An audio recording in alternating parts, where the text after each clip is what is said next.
નમસ્તે વિદ્યાર્થી મિત્રો. સિન્થેસિસમાં 6 પ્રકારના વાક્યો આપણે જોઈ લીધા. હું આશા રાખું છું કે એ 6 પ્રકારના વાક્યોમાં તમને સમજણ પડી ગઈ હશે. હવે આગળ આપણે 7મા પ્રકારના વાક્યો જોઈએ છીએ. 7મા પ્રકારના વાક્યો જે છે એ કન્ડિશનલ ક્લોઝ છે. કન્ડિશનલ ક્લોઝ એટલે શરત વાક્ય, જેને શરતી વાક્ય કહીએ છીએ. એટલે કે એ શરતી વાક્ય શેનાથી બને છે? ઇફ અથવા અનલેસ થી બને છે. ઇફ નો અર્થ થાય છે જો તો, અનલેસ નો અર્થ થાય છે જો નહીં તો. એટલે કે આપણે એવું કઈ વાક્ય કેવું હોય કે જો તમે સખત મહેનત કરશો તો તમને સારા માર્ક્સ મળશે, જો તમે મહેનત નહીં કરો તો પરીક્ષામાં નપાસ થશો. એટલે કે આવું જો તો વાળું વાક્ય કેવું હોય ને આપણે બેટા, તો કન્ડિશનલ ક્લોઝનો ઉપયોગ થાય છે. હવે દાખલા તરીકે પરીક્ષામાં આપણને આ રીતના વાક્ય આપ્યા હોય, if you do you want to pass the examination with good marks. એવું વાક્ય છે કે શું તમારે પરીક્ષા સારા માર્ક્સ સાથે પાસ કરવી છે? તો શું કરવાનું છે? બાય સિલેક્ટેડ લિટરેચર, એટલે કે પસંદ કરેલું સારું સાહિત્ય ખરીદો. લિટરેચર એટલે સાહિત્ય. આપણે વાંચવા માટે જે સાહિત્ય લાવીએ છીએ ને, એસાઇનમેન્ટ બુક લાવીએ, અપેક્ષિત લાવીએ, બીજા કોઈ સારા ટીચર્સ હોય એમને પેમ્ફલેટ બનાવ્યા હોય તો એ પેમ્ફલેટ લઈએ, તો એ બધું સિલેક્ટેડ લિટરેચર કહેવાય. Read it often and again. એને શું કરવાનું છે તમારે? ઓફન એટલે વારંવાર, અગેન એટલે ફરીથી તમારે એને વાંચવાનું છે, વારંવાર એને વાંચવાના છે. અને make a brief note of each point. અને દરેક મુદ્દો હોય એ દરેક મુદ્દાની આપણે નાની નાની નોંધ બનાવવાની છે. આપણા નોટબુકમાં અમુક મુદ્દાઓ ઉતારવાના છે. પહેલા એવું પૂછ્યું છે કે શું તમારે પરીક્ષા સારા માર્ક્સ સાથે પાસ કરવી છે, અને પછી જો પરીક્ષા પાસ સારા માર્ક્સ સાથે કરવી હોય તો કયું કયું વસ્તુ કરવાની છે. એટલે કે આપણે હવે અહીંયા પ્રશ્ન પૂછે છે, આપણે એવું કરીએ કે જો તમારે પરીક્ષા સારા માર્ક્સ સાથે પાસ કરવી હોય તો, બરાબર, આવું જો તો વાળું છે ને, તો આપણે ઇફ ક્લોઝ બનાવવાનું. ઇફ વાળું ક્લોઝ બનાવવું હોય શું કરવાનું? આગળ ઇફ મૂકી દેવાનું, આ વાક્યને સાદું વાક્ય બનાવી દેવાનું. વાક્યની શરૂઆતમાં ડુ કે ડઝ આવતું હોય અને એને સાદું વાક્ય બનાવવું હોય તો વાક્યની શરૂઆતમાંથી ડુ કે ડઝ નીકાળી દેવાનું, એટલે વાક્ય સાદું થઈ જાય. આ do you want to pass the examination with good marks છે, એનું સાદું વાક્ય બનાવવું હોય તો આપણે ડુ કાઢી દઈએ તો સાદું વાક્ય શું બન્યું? You want to pass the examination with good marks. હવે આને ઇફ વાળું કન્ડિશનલ ક્લોઝ બનાવવું છે તો ઇફ વાક્યની શરૂઆતમાં મૂકી દો, એટલે કે if you want to pass the examination with good marks. જો તમારે પરીક્ષા સારા માર્ક્સ સાથે પાસ કરવી હોય તો, હવે તો આવે ત્યાં વિરામ કરી દેવાનું. એટલે કે આ સાદું વાક્ય બનાવ્યું એટલે પ્રશ્નાચિહ્ન નીકળી ગયું. અહીંયા આપણે આગળ તોથી બીજું વાક્ય જોડવું છે, એટલે અહીંયા પ્રશ્નાચિહ્નની જગ્યાએ અલ્પવિરામ મૂકી દઈશું. અને અલ્પવિરામ મૂકીને લખવાનું કે બાય સિલેક્ટેડ લિટરેચર, એટલે કે સારું સાહિત્ય ખરીદો.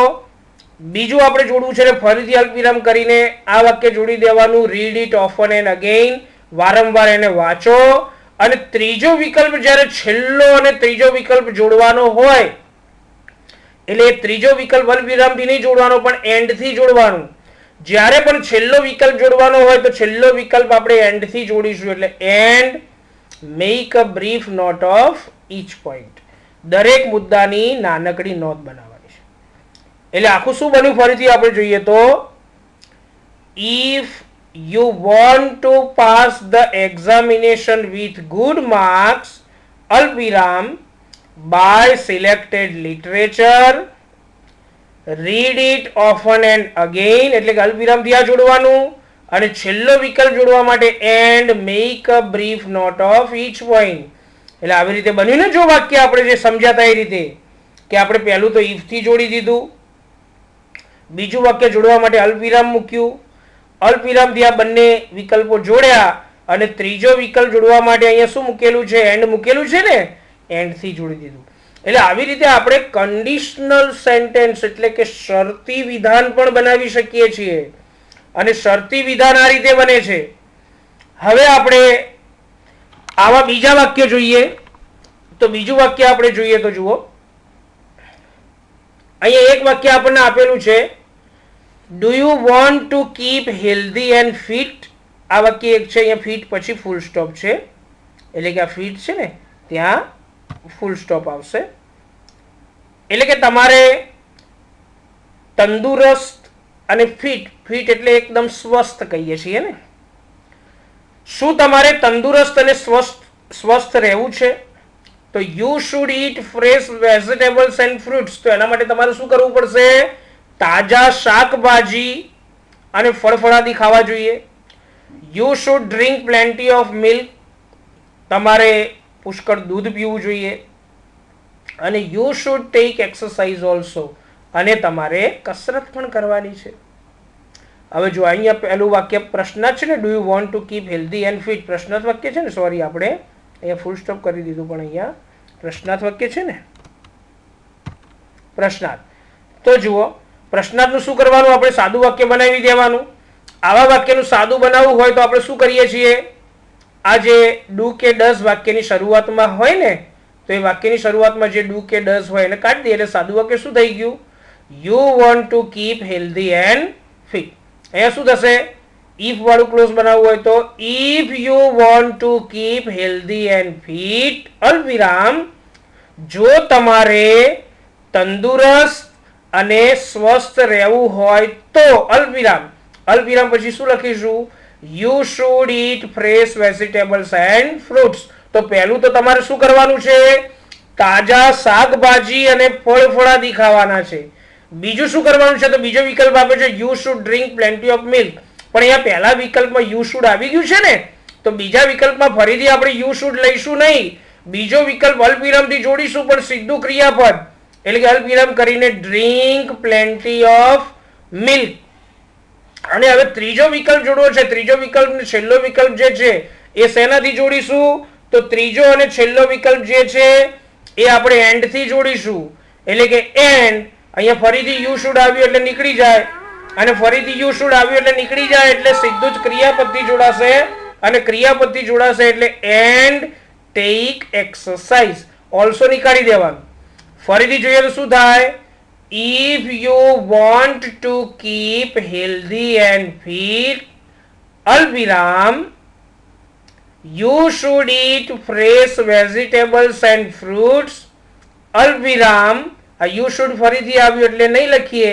drink plenty of milk and છેલ્લો વિકલ્પ એન્ડ થી જોડીશું એટલે and take exercise. બરાબર? એટલે આ રીતે બને છે. ફરીથી જુઓ શું બન્યું? આ કન્ડિશનલ સેન્ટેન્સ બને છે કે જો તમારે તંદુરસ્ત અને સ્વસ્થ રહેવું હોય તો, એટલે કે if you want to keep healthy and fit. પછી બીજું વાક્ય જોડવા માટે અલ્પવિરામ મૂક્યું. અલ્પવિરામ પછી બીજું વાક્ય જોડ્યું you should eat fresh vegetables and fruits. પછી ત્રીજું વાક્ય જોડવા માટે અલ્પવિરામથી ડ્રિંક પ્લેન્ટી ઓફ મિલ્ક. અને ચોથું અને છેલ્લું વાક્ય જોડવા માટે એન્ડ યુ શુડ તો ફરીથી રિપીટ થાય છે એટલે ટેક એક્સરસાઇઝ. આ ઓલ્સો ને એવા બધા વધારાના શબ્દો આપણે નીકાળી દેવા પડતા હોય છે, એટલે એ શબ્દો નીકાળી દેવાના છે. હવે જો બીજું વાક્ય જોઈએ, do farmers want to increase production. શું ખેડૂતોએ પોતાનું ઉત્પાદન વધારવું છે? એવો પ્રશ્ન પૂછ્યો છે. તો એમને જો ઉત્પાદન વધારવું જ શું કરવું પડે? They should use fertilisers. એમને શું કરવાનું છે? ખાતરનો ઉપયોગ કરવાનો છે. ફર્ટિલાઇઝર એટલે ખાતર. હવે કયું ખાતર? તો fertilisers are sold in stores, એટલે કે દુકાનોમાં જે વેચાય છે એ. એટલે કયું ફર્ટિલાઇઝર? તો સીધું સોલ્ડ ઇન સ્ટોર્સ. અને કેવી રીતે વેચાય છે? They are sold at a fixed prices. Fixed price એટલે વ્યાજબી કિંમત, જે સરકારે નક્કી કરેલી કિંમત હોય એ. એટલે કે સહકારી મંડળીઓમાં જે ખાતર વેચાય છે ને નક્કી કરેલી કિંમતે, એ કિંમતનું ખાતર એમને લેવાનું છે. એટલે કે આપણે એવું કેવું છે કે જો ખેડૂતોએ પોતાનું પ્રોડક્શન એટલે કે ઉત્પાદન વધારવું હોય તો, અને જો તો એટલે આપણે ઇફ મૂકીશું, વાક્યની શરૂઆતમાંથી ડુ કાઢી દઈએ એટલે આ વાક્ય એકદમ સિમ્પલ બની જાય. એટલે વાક્ય શું બને? If farmers want to increase production, એટલે કે જો ખેડૂતોએ પોતાનું ઉત્પાદન વધારવું હોય તો પ્રશ્ન ચિહ્ન કાઢીને એની જગ્યાએ અલ્પવિરામ કરીને બીજું વાક્ય તો મૂકી જ દેવાનું. they should use fertilizers. એમનું પ્રોડક્શન વધારવું હોય એમને શું કરવાનું છે? તો they should use fertilizers. એમને ખાતરનો ઉપયોગ કરવાનો છે. પણ કયું ખાતર? તો sold in stores, એટલે કે જે દુકાનોમાં વેચાય છે. અને દુકાનોમાં કેવી રીતે વેચાય છે? હવે they are sold એ તો આગળ આવી ગયું. ફર્ટિલાઇઝર્સ આર સોલ્ડ એટલે they are sold થયું ને. એટલે એ રિપીટ થતા શબ્દો છે અને રિપીટ થતા શબ્દો સિન્થેસિસમાં આપણે બાદ કરી દઈએ છીએ. એટલે કઈ દુકાનોમાં કેવી રીતે વેચાય છે? તો એટ અ ફિક્સ્ડ પ્રાઇસીસ, કારણ કે they are sold આવી ગયું આગળ એટલે સીધું એટ અ ફિક્સ્ડ પ્રાઇસીસ થી જોડી દેવાનું. આખું વાક્ય શું બન્યું? તો if farmers want to increase production, જો ખેડૂતોએ ઉત્પાદન વધારવું હોય તો અલ્પવિરામ they should use fertilizers. એમને ફર્ટિલાઇઝર્સ નો ઉપયોગ કરવાનો છે. કયા ફર્ટિલાઇઝર્સ? તો sold in stores, દુકાનોમાં વેચાતા. પણ કયા? તો એટ અ ફિક્સ્ડ પ્રાઇસીસ, એકદમ વ્યાજબી કિંમતે વેચાતા. એટલે આખું વાક્ય બન્યું ને કે if farmers want to increase production, they should use fertilizers sold in stores at a fixed prices. તો આ રીતે બીજું વાક્ય આપણે બનાવ્યું. ત્રીજું જુઓ, have you caught a cold? શું તમને શરદી થઈ ગઈ છે? કોલ્ડ એટલે શરદી, caught a cold એટલે શરદી થવી. શું તમને શરદી થઈ ગઈ છે? then go to a doctor. જો તમને શરદી થઈ ગઈ હોય તો ડોક્ટરની પાસે જાઓ. take some medicines for your cold. ડોક્ટરની પાસે જઈ અને તમને શરદી થઈ ગઈ છે એની દવા લો. અને take rest અને આરામ કરો. હવે અહીંયા આપણે એવું લેવાનું છે કે જો તમને શરદી થઈ ગઈ હોય તો વાક્યની શરૂઆતમાં if મૂકીશું. પણ if મૂક્યા પછી શું કરવાનું? આ વાક્યને સિમ્પલ બનાવવાનું. have you caught a cold એવું વાક્ય છે અને have you caught a cold એવું વાક્ય છે એને સિમ્પલ બનાવવું હોય તો આ જે you છે એને વાક્યની શરૂઆતમાં લઈ લો એટલે you have caught a cold થઈ ગયું. તો if you have caught a cold, જો તમને શરદી થઈ ગઈ હોય તો અલ્પવિરામ તો તમારે ડોક્ટરની પાસે જવું જોઈએ. તમારે ડોક્ટરની પાસે જવું જોઈએ એટલે કે you should મૂકવું પડે. you should go to a doctor. પણ જો તમે you should ના મૂકો ને એકલું અલ્પવિરામ કરીને go to a doctor મૂકશો ને તો પણ સાચું પડશે. પણ અલ્પવિરામ કરીને તમે લખશો કે you should, આ ધ્યાન કાઢી નાખવાનું. બરાબર? you should go to a doctor. તમારે ડોક્ટરની પાસે જવું જોઈએ. અલ્પવિરામ બીજું શું કરવું જોઈએ? take some medicine for your cold. એકલું take some medicine લખશો તો પણ ચાલશે અને એ અલ્પવિરામ કરીને take some medicine for your cold લખો તો પણ ચાલે. આપણે એકલું લખી દઈએ કે અલ્પવિરામ take some medicine અને છેલ્લો વિકલ્પ જોડવા માટે આપણે શું મૂકીએ છીએ? એન્ડ મૂકીએ છીએ ને. તો આ છેલ્લો વિકલ્પ જોડવા માટે એન્ડ મૂકવાનું.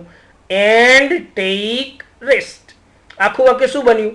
if પછી આનું સિમ્પલ બનાવ્યું એટલે you have caught a cold અલ્પવિરામ. આ ધ્યાન કાઢી રાખવાનું.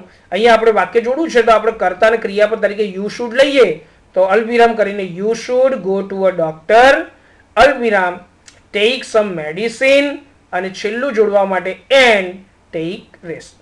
એટલે કે આ રીતનું વાક્ય બન્યું કે if you have caught a cold, જો તમને શરદી થઈ ગઈ હોય તો you should go to a doctor.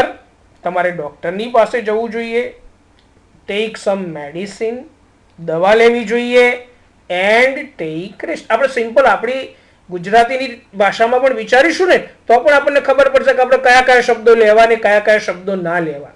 બરાબર? પણ ક્યારે તમને એ ખ્યાલ આવે? ઉપર જે તમને સિન્થેસિસ માટે 4 છૂટા છૂટા વાક્યો આપ્યા છે એ જો 4 છૂટા છૂટા વાક્યો તમને સમજાઈ જાય ને તો તમે કયું શબ્દો લેવા છે ને કયા નથી લેવા એ તમને ખ્યાલ આવે. અને સિન્થેસિસમાં બીજું તો એક વસ્તુ ખાસ ખ્યાલ રાખવાની કે જે રિપીટ થતા શબ્દો છે ને એ તો આપણે નીકાળી દેવાના છે. ત્યાર પછી ચોથું જુઓ, Hemant wants to learn English. Hemant English શીખવા માંગે છે. હવે હેમંત ઇંગ્લિશ શીખવા માંગે છે તો એને શું કરવાનું છે? He should read literature written in English. અંગ્રેજીમાં લખાયેલું સાહિત્ય એને વાંચવાનું છે. એકલું સાહિત્ય વાંચવાનું નથી, પણ અંગ્રેજીમાં લખાયેલું સાહિત્ય વાંચવાનું છે. He should listen to radio and TV programmes in English. એને રેડિયોના અને ટીવીના પ્રોગ્રામ અંગ્રેજીમાં આવતા જે હોય એ સાંભળવાના છે. એકલા રેડિયોના અને ટીવીના પ્રોગ્રામ સાંભળવાના નથી, પણ અંગ્રેજીમાં આવતા એ પ્રોગ્રામ સાંભળવાના છે. અને he should think and speak in English. એને અંગ્રેજીમાં વિચારવાનું છે અને અંગ્રેજી બોલવાનું છે. કોઈ પણ વસ્તુ થતી હોય તો એને ઇંગ્લિશમાં જ વિચારવાની. હવે આપણે એવું કહેવું છે કે જો હેમંતે અંગ્રેજી શીખવું હોય તો, જો હેમંત અંગ્રેજી શીખવા માંગતો હોય તો, એટલે કે આપણે ઇફ થી બનાવીશું. એટલે ઇફ, હવે અહીંયા સાદું વાક્ય તો આપેલું છે એટલે આપણે એ સાદું વાક્ય એમને એમ લખી દેવાનું. એટલે કે if Hemant wants to learn English, એટલે કે જો હેમંત અંગ્રેજી શીખવા માંગતો હોય તો શું કરવાનું છે? તો અલ્પવિરામ કરીને બીજું વાક્ય જોડવાનું. He should read literature written in English. એ આખે આખું લખી દેવાનું કે અંગ્રેજીમાં લખાયેલું સાહિત્ય એને વાંચવું જોઈએ.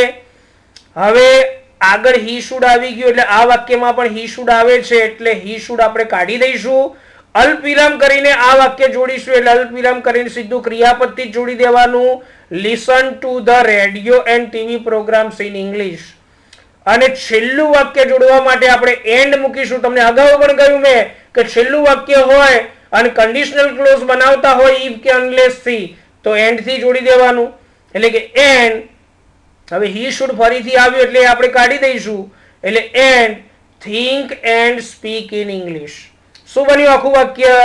તો if Hemant wants to learn English, એટલે કે જો હેમંત અંગ્રેજી શીખવા માંગતો હોય તો શું કરવાનું?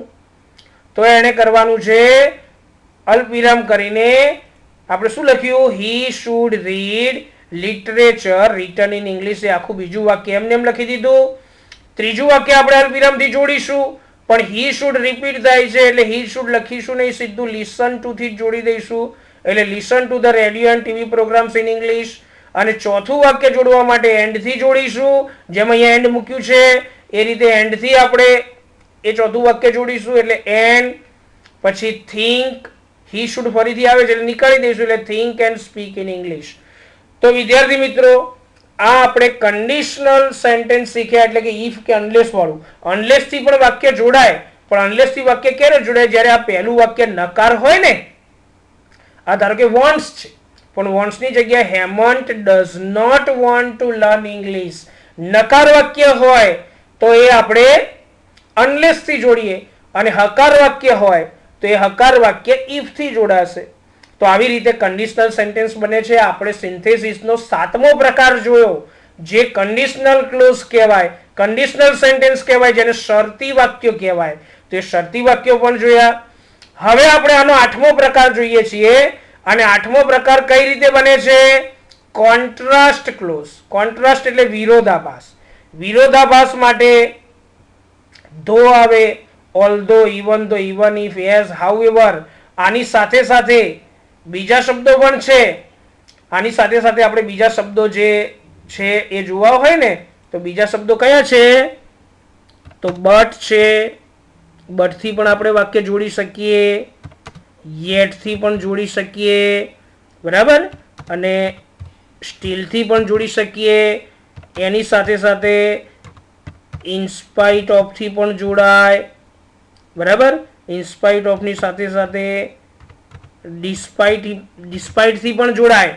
એટલે કે આવી રીતે આ જુદા જુદા શબ્દો છે. તો આવા જુદા જુદા શબ્દોથી આપણે એ વાક્યો બનાવી શકીએ છીએ, બરાબર. તો આ બધા શબ્દો છે though, although, even though, even if, as, however, but, yet, still, in spite of, despite. આ બધા કોન્ટ્રાસ્ટ ક્લોઝ કહેવાય. તમને જ્યારે મેં તમને કમ્પ્લીટ ધ સેન્ટેન્સ શીખવ્યા હતા ને, એની અંદર પણ આ કોન્ટ્રાસ્ટ ક્લોઝ આપણે ભણી ગયા છીએ. ધો, હાઉએવર, એઝ, બટ, ઇનસ્પાઇટ ઓફ, બધાનું ટ્રાન્સફોર્મેશન કરતા શીખ્યા છીએ. એ બધાનો ઉપયોગ આપણે આમાં કરવાનો છે વાક્ય જોડવા માટે, બરાબર. તો એવું જોઈએ તો જુઓ, એક વાક્ય આપ્યું છે કે Britishers were powerful rulers.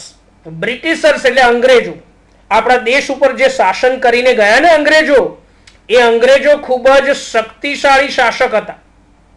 they ruled over India for a pretty long time. ઘણા બધા સુંદર લાંબા સમય સુધી એમણે ભારત ઉપર શાસન કર્યું. ઇન્ડિયન યુનિટી ડ્રોવ ધેમ અમે, ભારતની જે એકતા હતી, યુનિટી એટલે એકતા, આખું ભારત એક થયું. સરદાર વલ્લભભાઈ પટેલે નાના નાના રજવાડાઓને ભેગા કરીને એક કર્યા અને આખું ભારત એક થયું અને એ ભારતની એકતાએ એમને ભગાડી દીધા અને ઇન્ડિયા ગોટ ફ્રીડમ અને ભારતે સ્વતંત્રતા મેળવી. હવે આપણે એવું કહેવું છે કે જો કે અંગ્રેજો ખૂબ જ શક્તિશાળી શાસક હતા અને ભારત ઉપર ખૂબ જ લાંબા સુંદર સમય સુધી શાસન પણ કર્યું, પરંતુ શું થયું? ભારતની એકતાએ એમને ભગાડી દીધા અને ભારત સ્વતંત્ર થયું. તો આપણે જો કે છતાં પણ એવો અર્થ કરવો છે અને જો કે છતાં પણ વાળું વાક્ય આપણે બનાવવું હોય તો એ આપણે ધો, હાઉ એવર કે એસ થી બનાવી શકીએ છીએ. તો આ વાક્ય આપણે ધો થી બનાવવું હોય તો ધો ક્યાં મુકાય? વાક્યની શરૂઆતમાં. એટલે કે ધો બ્રિટિશર્સ વેર પાવરફુલ રૂલર્સ, એટલે કે જો કે અંગ્રેજો ખૂબ જ શક્તિશાળી શાસક હતા અને ભારત ઉપર ખૂબ જ લાંબા સમય સુધી શાસન કર્યું. એટલે કે એન્ડ થી વાક્ય જોડો તો ફરીથી કરતા લેવો પડતો નથી, સીધું ક્રિયાપદથી જોડી દેવાનું. એટલે કે and ruled over India for a pretty long time, અને ભારત ઉપર ખૂબ જ લાંબા સમય સુધી શાસન કર્યું. પરંતુ હવે વાક્યની શરૂઆતમાં જ્યારે આપણે ધો મૂકીએ છીએ એટલે પાછળ પરંતુ માટે બટ આવતું નથી, ફક્ત અલ્પવિરામ આવે છે. એટલે અલ્પવિરામ કરીએ એટલે પરંતુ એવો અર્થ થઈ ગયો.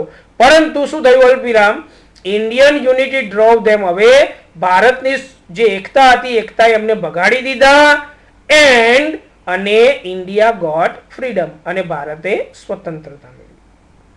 તો આખું વાક્ય શું બન્યું? ધો થી શરૂઆત કરી એટલે ધો, પછી આ વાક્ય લખ્યું Britishers were powerful rulers and, અહીંયા ધે એટલે કોણ? બ્રિટિશર્સ, બરાબર. એટલે ફરીથી બ્રિટિશર્સ માટેની વાત છે એટલે એન્ડ પછી સીધું આપણે ક્રિયાપદથી જોડી દઈએ છીએ. એટલે and ruled over India for a pretty long time, એ બીજું વાક્ય મૂક્યું. હવે પણ પરંતુ એવો અર્થ કરવો છે પણ આગળ ધો આવ્યું છે એટલે આપણે અલ્પવિરામથી વાક્ય જોડવાનું. એટલે અલ્પવિરામ કરી અને ઇન્ડિયન યુનિટી ડ્રોવ ધેમ, હવે અને છેલ્લું વાક્ય એન્ડ થી જોડ્યું એટલે એન્ડ ઇન્ડિયા ગોટ ફ્રીડમ. તો આ કેવું વાક્ય થયું? કોન્ટ્રાસ્ટ ક્લોઝ થયું. કોન્ટ્રાસ્ટ ક્લોઝ એટલે આપણે વિરોધી વાક્યો જોડ્યા. બંને વાક્યો પણ, પરંતુ, છતાં પણ, જો કે છતાં પણ, ના હોવા છતાં, આવા બધા શબ્દોથી આપણે જોડી શકીએ છીએ. તો આ કોન્ટ્રાસ્ટ ક્લોઝ છે. કોન્ટ્રાસ્ટ ક્લોઝ વાળું પણ વાક્ય આવે. દાખલા તરીકે જો એક વાક્ય આપણને એવું આપ્યું છે, some people know the geography of the East. અમુક લોકો, ઈસ્ટ એટલે પૂર્વ, અમુક લોકો પૂર્વ ભાગની ભૂગોળ જાણે છે. જ્યોગ્રાફી એટલે ભૂગોળ. they also know the geography of the west. એ લોકો પશ્ચિમના ભાગની પણ જ્યોગ્રાફી જાણતા હોય છે. they don't know the geography of their house. પરંતુ કહે છે કે એમના ઘરની જ્યોગ્રાફી એમને ખબર નહીં પડતી. બરાબર, આખી દુનિયાનું ધ્યાન રાખે પરંતુ પોતાના ઘરનું ધ્યાન નથી રાખતા. કયું ઘર? they live in the house, કે એ લોકો જે ઘરમાં રહે છે એ ઘરની ભૂગોળ એમને ખબર હોતી નથી. એટલે આપણે પહેલા તો પહેલું વાક્ય અને બીજું વાક્ય જોડીને એક વાક્ય બનાવવું છે. સિમ્પલ છે. જુઓ, some people know the geography of the east, they also know the geography of the west. હવે આ બંને વાક્યોને જોડીને આપણે એક વાક્ય બનાવવું છે તો શું બને છે? some people know the geography of the east and બીજું they also know the geography of, બરાબર, અને some people know the geography of, એ બંને વાક્યનું રિપીટેશન થાય છે ને. આગળના વાક્યમાં જે આવ્યું છે ઓફ સુધી ત્યાંનું રિપીટેશન થાય છે. એટલે some people know the geography of the east and the west, અથવા end of the west લખશો તો પણ ચાલશે. એટલે some people know the geography of the east and the west, but અમુક લોકો પૂર્વની અને પશ્ચિમની ભૂગોળ જાણે છે, પરંતુ એટલે બટ. હવે આગળ આપણે ધો લઈએ તો પણ ચાલે, તો અહીંયા બટ નહીં મૂકવાનું, સીધું અલ્પવિરામ જ મૂકી દેવાનું. પણ આપણે આગળ ધો લીધું નથી એટલે આપણે વચ્ચે બટ મૂકીએ. But they don't know the geography of their house. પરંતુ કહે છે કે એમને પોતાના ઘરની ભૂગોળ ખબર નથી. કયું ઘર? કે જેમાં તે રહે છે. કે જેમાં એટલે in which. in the house એટલે શું થયું? in which. કયું ઘર? તો ઇન વિચ ધે લીવ, એ ઘર કે જેમાં એ રહે છે. ફરીથી જો આખું વાક્ય શું બન્યું, તો આપણે લખ્યું કે some people know the geography of the East and the West. ત્રીજું વાક્ય જોડવામાં આપણે શું મૂક્યું, બટ they don't know મૂકી દીધું એમને, they don't know the geography of their house. કયું ઘર, તો in which, in the house એટલે in which કયું ઘર, તો they live કે જેમાં એ રહે છે. તો આવી રીતે આપણે કોન્ટ્રાસ્ટ ક્લોઝ વાપર્યું. આની અંદર જો બટ વાપર્યું ને, બટ થયું એટલે એ કોન્ટ્રાસ્ટ થયું. એવી રીતે જુઓ બીજું વાક્ય છે, your course may be lengthy. Be છે, અહીંયા હી છપાઈ ગયું છે ને, હીની જગ્યાએ શું છે, બી છે. એટલે કે તમારો કોર્સ કદાચ લાંબો હોઈ શકે. બરાબર, એટલે હીની જગ્યાએ આપણે શું કરવાનું છે, બી કરવાનું છે. એટલે કે તમે જે કોર્સ પસંદ કર્યો છે એ કોર્સ કદાચ લાંબો હોઈ શકે. Your course may be lengthy. You must do it. તમારે એ કોર્સ પૂરો કરવાનો જ છે. You must do it with confidence. તમારે એ કોર્સ પૂરેપૂરા આત્મવિશ્વાસથી પૂરો કરવાનો છે. You want to achieve your goal. તમે તમારું લક્ષ્ય મેળવવા માંગતા હોય તો તમારું લક્ષ્ય મેળવવા માટે હવે આપણે એવું બનાવવું છે વાક્ય કે your course may be lengthy. કદાચ તમારો કોર્સ લાંબો હોઈ શકે, પરંતુ યુ મસ્ટ ડુ ઇટ. તમારે એ કોર્સ પૂરો કરવાનો છે. કેવી રીતે? વિથ કોન્ફિડન્સ, આત્મવિશ્વાસ સાથે પૂરો કરવાનો છે. શેના માટે આત્મવિશ્વાસ સાથે પૂરો કરવાનો છે? તો હેતુ બતાવ્યો છે, હેતુ ટુ થી જોડાય એટલે ટુ અચીવ યોર ગોલ. એટલે આખું વાક્ય શું બનશે કે your course may be lengthy but, તમારો કોર્સ લાંબો હશે પરંતુ યુ મસ્ટ ડુ ઇટ. હવે યુ મસ્ટ ડુ ઇટ ફરીથી અહીંયા આવ્યું ને, તો સીધું આપણે શેના જોડી દઈશું, વિથ કોન્ફિડન્સ. આત્મવિશ્વાસ સાથે તમે તમારો કોર્સ પૂરો કરવાનો છે. શેના માટે? Two achieve your goal. તમારું ધ્યેય, તમારી જે તમે લક્ષ્ય લીધું છે એ લક્ષ્ય મેળવવા માટે. અચીવ એટલે મેળવવું. આખું વાક્ય શું બન્યું? તો your course may be lengthy.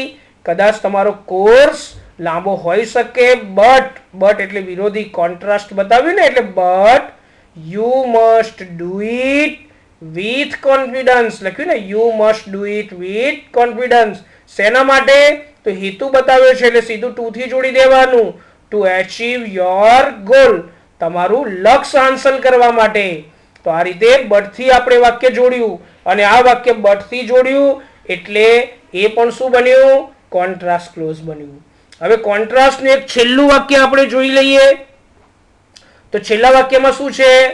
A woman was about to meet with an accident of a truck. એક સ્ત્રીને ટ્રક સાથે એક્સિડન્ટ થવાની તૈયારી જ હતી. અબાઉટ ટુ મીટ એટલે એક્સિડન્ટ થવાની તૈયારી હતી. The truck was running on the road. કઈ ટ્રક સાથે એને એક્સિડન્ટ થવાનો હતો? તો રનિંગ ઓન ધ રોડ. એટલે અહીંયા ટ્રક આવે ને, ટ્રક સાથે રનિંગ ઓન ધ રોડ જોડી દેવાનું. એટલે કઈ ટ્રક એનું વિશેષણ આવી ગયું. એટલે કે રોડ ઉપર ચાલતી ટ્રક સાથે એને એક્સિડન્ટ થવાની તૈયારી જ હતી, પરંતુ શું થયું? Driver saved her. ડ્રાઈવરે એને બચાવી દીધી. He did so at the risk of his wife. અને ડ્રાઈવરે એને બચાવી દીધી, પણ કેવી રીતે? પોતાના જીવના જોખમે. હી ડીડ સો, હી ડીડ એટલે શું? ધ ડ્રાઈવર સેવ્ડ હર. એનો અર્થ હી ડીડ સો થાય. એટલે હી ડીડ સો રિપીટ થયું છે એટલે છેલ્લું વાક્ય at the risk of his life થી જોડી દેવાનું. આખું વાક્ય શું બનશે? વુમન આવે, એક વચન છે ને, અને એક વચન છે એટલે આપણે WOMAN આવે. બરાબર, પ્રિન્ટિંગ મિસ્ટેક થઈ છે એટલે WOMAN. બરાબર, એટલે કે એ આવશે. એટલે અહીંયા પણ આપણે જોઈએ કે a woman was about to meet with an accident of a truck. એક સ્ત્રીને ટ્રક સાથે એક્સિડન્ટ થવાની તૈયારી જ હતી, પણ કઈ ટ્રક? તો રનિંગ ઓન ધ રોડ. એટલે બીજું વાક્ય સીધું રનિંગ ઓન ધ રોડ થી આપણે જોડી દઈશું. પાર્ટિસિપલ કહેવાય આ. Running on the present participle છે તો રનિંગ ઓન ધ રોડ. બરાબર, બટ પરંતુ શું થયું? એટલે બટ થી જોડીશું વિરોધી વાક્ય. But the driver saved her, પરંતુ ડ્રાઈવરે એને બચાવી દીધી. કેવી રીતે? તો at the risk of his life, પોતાના જીવના જોખમે. શું બન્યું આખું વાક્ય ફરીથી જોઈએ તો, A woman was about to meet with an accident of a truck running on the road, but the driver saved her. Driver એને બચાવી દીધી at the risk of his life, પોતાના જીવના જોખમે. એટલે કે પહેલું અને બીજું વાક્ય પાર્ટિસિપલ થી જોડાઈ ગયું, ત્રીજું વાક્ય but થી જોડવાનું હતું, અને ચોથું વાક્ય આપણે પ્રિપોઝિશન થી જોડી દીધું. એટલે આવી રીતે જુદા જુદા પ્રકારના નિયમો અગાઉ આપણે જે ભણ્યા છીએ એ અગાઉ ભણ્યા છીએ, બધા જ જુદા જુદા પ્રકારના નિયમોનો ઉપયોગ કરી અને આપણે આ રીતે સિન્થેસિસ બનાવ્યું છે. તો અહીંયા સુધી વિદ્યાર્થી મિત્રો આપણે જોઈએ તો 8 પ્રકારના મેં તમને નિયમો શીખવાડી દીધા છે. હવે છેલ્લા 2 પ્રકારના નિયમો બાકી છે જે નેક્સ્ટ ટાઈમ આપણે જોઈ લઈશું, અને એ 2 પ્રકારના નિયમો તમને આવડી જાય એટલે ટોટલ 10 પ્રકારના નિયમો થયા. આ 10 પ્રકારના નિયમોની જો તમને સમજણ પડે તો હું માનું છું ત્યાં સુધી બોર્ડની પરીક્ષાનું કે સ્કૂલની પરીક્ષાનું એક પણ વાક્ય સિન્થેસિસ કરતા તમને ના આવડે એવું શક્ય જ નથી. બરાબર? સિન્થેસિસ આ રીતે શીખાય, જુદા જુદા નિયમનો ઉપયોગ કરીને કેવી રીતે વાક્ય બને છે, અને એ જો તમે શીખી ગયા તો પરીક્ષામાં તમને બહુ તકલીફ પડવાની નથી. આ વાક્યો આજે પણ જે ચલાવ્યા છે, અગાઉ તમે જે લખ્યા છે તમારી નોટમાં, એમાં આગળ આ રીતે આ બંને પ્રકારના વાક્યો પણ લખી દેવાના. નેક્સ્ટ ટાઈમ બીજા 2 નવા પ્રકારના સિન્થેસિસના ટોપિક લઈને આવીશ જે તમારે સમજવાના છે. ત્યાં સુધી આપણે વિરામ લઈશું. Thank you very much.